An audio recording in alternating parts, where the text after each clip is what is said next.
Hello, boss lady. Oops. There you are. Look at that hat. My goodness. Merry Christmas. Merry Christmas. I decided to do the Santa, put into the season here. 'Tis the season now to be jolly and then some. Oh my goodness.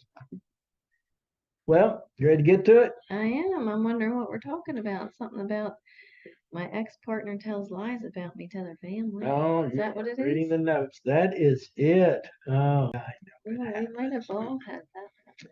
yes, Think. that'll be the situation tonight with the young masters to see what they've got to go toward this one. I like this You one. like this one? Yeah. Well, it never happens. This is just Yeah, hypothetical. commercial.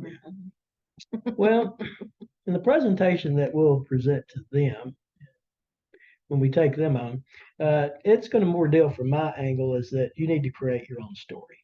But that also deals with in life, even when we have a problem at the office.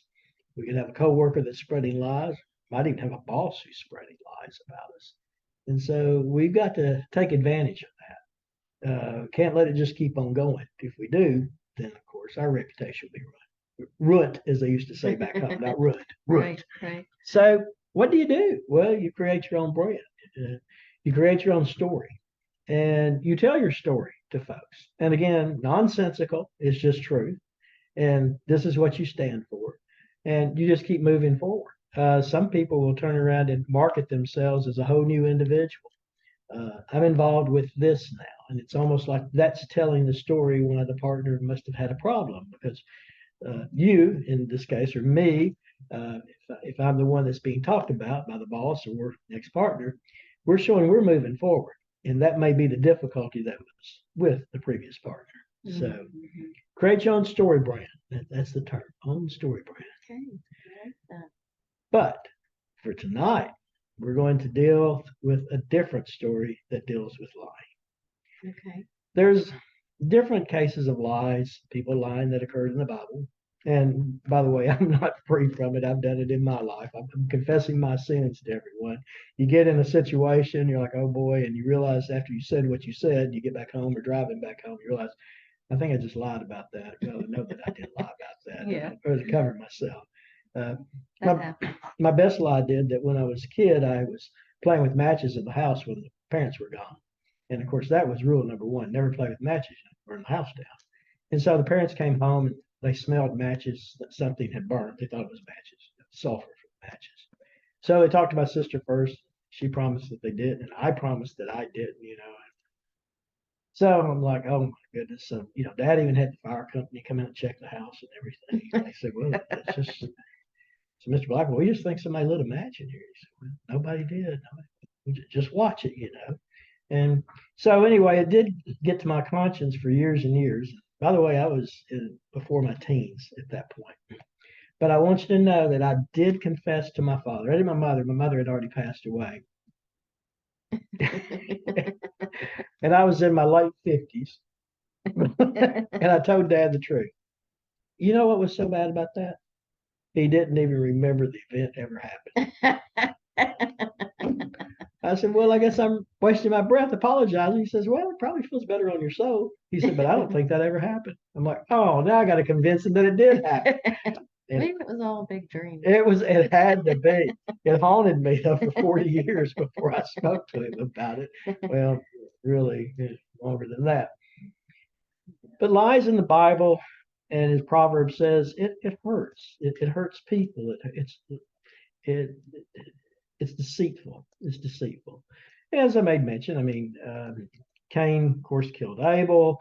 God asked Cain if you know where your brother was, about my brother's keeper, which he knew what happened to the boy. He was laying in the dirt dead. Then we have like Peter. He lied 3 times. He promised Jesus he wouldn't. He lied 3 times before the rooster crowed. And, we get put in situations and things do happen.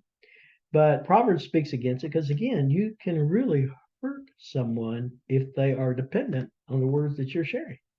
Mm-hmm. Now, the reason I'm telling you that, we're going to talk about a kind of story in the Bible tonight. It'll be a short one. How about that? Oh, my goodness. I know, it's unbelievable. Let's see. But it deals, let's see if I can string this one out, folks. It deals with a prophet, and we don't know the prophet's name. but he was the prophet from Judea. If you remember, we had talked about previously the northern part of Israel and the southern part of Israel. The northern part of Israel, when they broke apart after King Solomon's death, went to a servant of Solomon, Rehoboam. And then the latter part, bottom part, which had, in the top part had 10 tribes. The latter part had the 2 tribes of Benjamin and Judea that went to Solomon's son. I believe it's Jeroboam. No, I'm sorry. Jeroboam was north, Rehoboam was south. See, I got to keep these things to Well, there's just so many. I names. know, but we're going to talk about Jeroboam, though, and he was the king of the northern part of Israel, and he was the servant, as I made mention, to King Saul. King Solomon. After Solomon's death, he became the king of the north. Okay. So, and the reason for that, remember we talked about Solomon's son. He was having some problems with the northern tribes, and so he consulted the wrong people, the young people, and listened to them instead of the older people that he consulted first. And he said, well, if you think my daddy was hard on you with whips, I'm gonna put scorpions on you. So the northern tribe just split apart at that point from the south. All right, so Jeroboam's got control of the northern tribe, but he started getting worried because it was time for them to start having worship services with the Lord. And he was afraid that the people went toward the south to participate in those worship services, he'd lose his kingdom. So, it's kind of strange to me in that he knew that God had given him that northern kingdom, but he was so afraid he would lose it, he would do something that to me is just, unconscionable. But then again, I wasn't in his shoes, and I can see that he didn't want to lose his kingship. So he turned around and he made a couple of golden calves. And one happened to be in Bethel. And there was a prophet from Judea, southern tribe, that the Lord called on, told him to go north and to go see this gentleman called Jeroboam. Really, what he told him to go up there and tell them that they had sinned and that God was not happy with this. And this altar that they had at Bethel, the prophet, when he got there, he yells out, altar, altar, There's going to be a young man, I believe it was Josiah from Judea, that is going to come, and and he will burn all the high priests that have ever served on this altar. And also he told him that the altar itself was going to be split apart, and that I'm looking here, the ashes on it will be poured out. And this was supposed to occur almost immediately. Well, Jeroboam, when he heard this, and he heard this young man, this prophet, cry out, he turned around and stretched out his hand toward this guy, tells his people, seize him.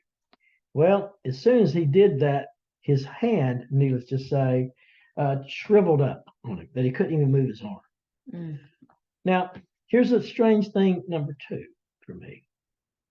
His hand shriveled up, and so he asked this prophet, please talk to God and have him give me my hand and arm back correctly. Hi everyone, I'm the Stoicess Lori Stitt. Are you ready to learn to match every situation you face to the Bible? I've been waiting for you. Let me teach you my STOIC training method. Learn to keep that continuous connection with God from now forward, forever. Join me at stoicmatchmaker.com, where all my training materials are free on registration. Trying to tell him, seize him, la, la, la, probably going to kill him, blah, blah, blah. And so the prophet did, and God immediately healed his hand. Okay, so you think at that point, okay, Jeroboam's got it. He's now back in God's grace. He's going to behave and be a nice person. We'll get to that in a minute. So Jeroboam the king told the prophet from Judea, come and eat, stay with me. And he said, I'll even give you a gift. And the guy said, no. He said, when the Lord came to me, the Lord said to come up here, do my duty, but to leave a different road than when I started coming here, and to have nothing to eat or drink while I'm here. Okay? Well, he's saying that, hey, anything they got up there in Bethel is taboo for you. So he started going his different route away. All's well and good, except some boys turned around and they went and told their father about this, what they saw.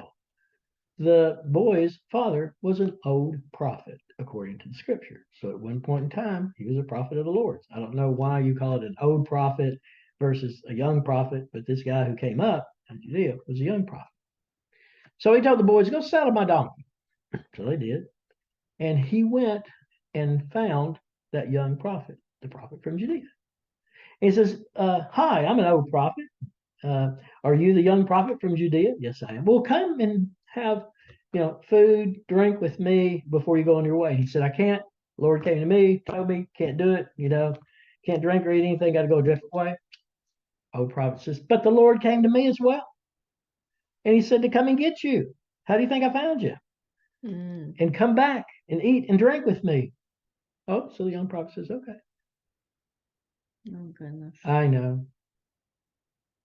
Oh, prophet to prophet, colleague to colleague, brother to sister, sister to sister, brother to brother. So he does. He goes back and eats and drinks with him. As the festivity starts, I'll call it that, or as the dinner meeting starts, all at once the word of the Lord came to the old, OLD prophet.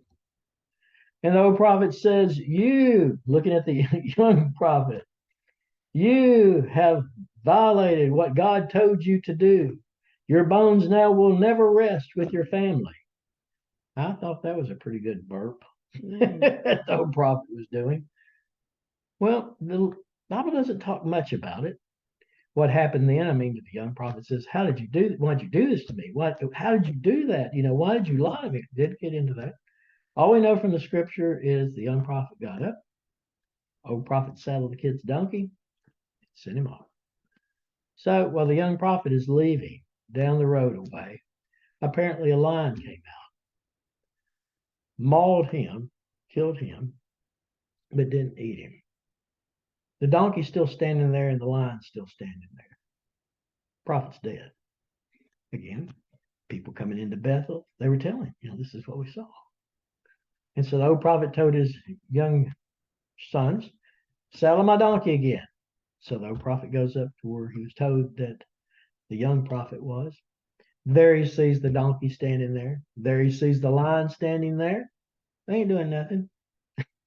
Quite strange. But the young prophet was dead. So he picks him up and he brings him back to his place. The story continues in the Bible that the old prophet told his children to bury him where he was to be buried, in the tomb, in the old prophet's place. But the old prophet also told his kids, when I die, bury my bones exactly beside of him. And then the story is over. We don't know from the story if the young prophet asked for God's forgiveness. Some might think, well, no, he didn't, because if he'd asked for God's forgiveness, maybe he wouldn't have died. We never know if the old prophet paid penance for lying, right, and causing the poor young child to lose his life, literally. The Bible teaches about respecting your elders, and here's this guy coming up, I'm an old prophet, and I'm going to lie to you now, and you don't realize it. And so he respected his elder and listened to him. But what the Bible is walking away with us to understand is that when God speaks to us personally, it hasn't ever happened in my life, and all I'm trying to say is that I haven't never spoken to anyone in our lifetime that it has. But if we are in that situation, somehow a miracle occurs in that life, you better listen to what you were told. Because again, apparently, according to the literature, the only way that young man should have changed is that the Lord came back and spoke with him again. And he didn't. He believed someone, an old prophet. Another message for us in this day and age is don't believe everything, even if it's someone that you think you should be trustworthy of. That's either in a biblical setting with you, either it be a boss or whomever telling you something. I always like the government phrase that was used, and I know I've heard you use it many a time, trust but verify. Uh, Meaning, Yeah. I don't believe you wholly, totally. Right. So this case of lying, it actually caused someone else to lose their life literally, but we don't know if the person who did the lying was ever punished. And then the latter story to that some talk about in the literature is wow, that young prophet, and again, just according to what some say, is really going to be happy when he finds out that the old man's going to lay his bones down beside him. Have I got to deal with this guy through all eternity? So, and Yeah. I'm not saying that's the way it works as far as Right. when you die, whoever you're laying beside of, but it is kind of strange. It's also strange why the old prophet would do that. Yeah. It Uh, is. all I can figure in my mind is the old prophet wanted to have some interaction with God again, and so he And got it. explain, or say sorry about my neighbor here. Really, but thank you for using me as a mouthpiece, and you did. Yeah. All right, so that's all I have tonight, boss.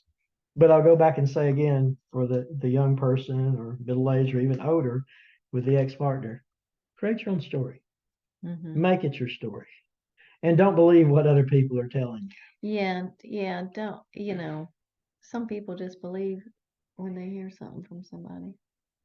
And the more strange it is, it seems like they believe it even more. Yeah, and it's sad. I try not to, I try to look at people as I seen them and how they've treated me and not get tied up in a situation with another. Like the couple, let's say. Mm-hmm. This one said this, that one said that, and you're like, okay. But how did that person treat you or make you feel? Like you shouldn't let what somebody else says change that.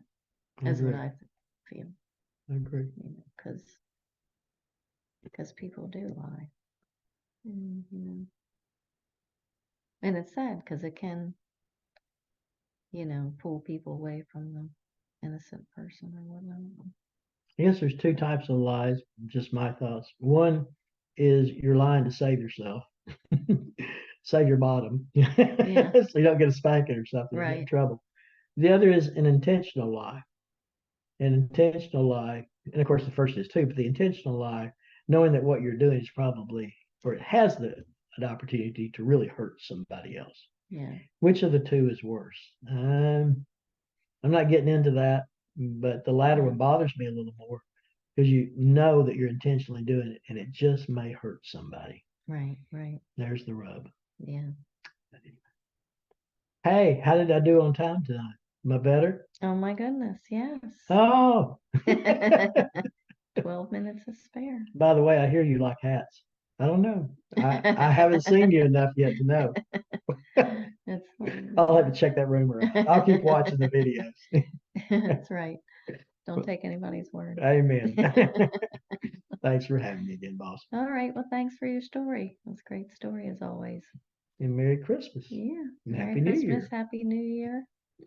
Everybody enjoy Take your care, week. everyone. Bye-bye. Bye bye.